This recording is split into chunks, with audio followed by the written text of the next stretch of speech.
ফোরবি বাইকের অধিকাংশ সময় দেখা যায় অধিকাংশ বাইকে এই সাইলেন্সারের প্রবলেম। যখন পিক আপ দেওয়া হয় তখন এই পিক আপ টানতে গেলে সাইলেন্সার মধ্যে ঘের ঘের ঘের সাউন্ড করে। তো সাইলেন্সারের মধ্যে যে পাইপ থাকে, যে পার্টিশন থাকে, অনেক সময় পাইপও খুলে যায়, অনেক সময় পার্টিশনও খুলে যায়।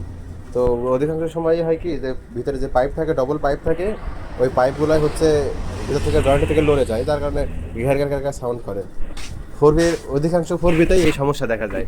তো এটা আমরা তো ঠিক করলাম, এই যে যেভাবে আমরা কাজ করে ঠিক করে দিলাম আর কি। এইভাবে কাজ করলেই অনেক সময় হয়, বাট যদি না হয় তাহলে পরে সাইলেন্সার এমনও হতে পারে সাইলেন্সার কাটা লাগতে পারে।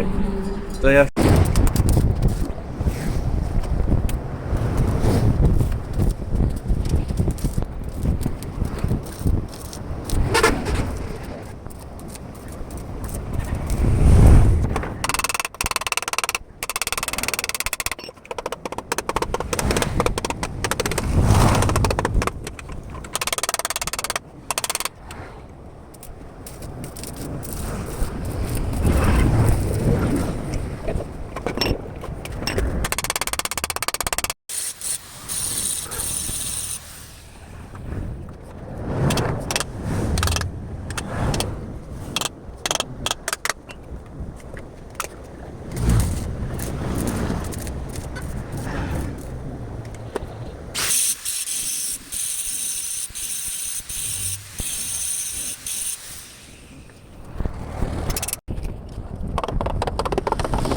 Paano pala?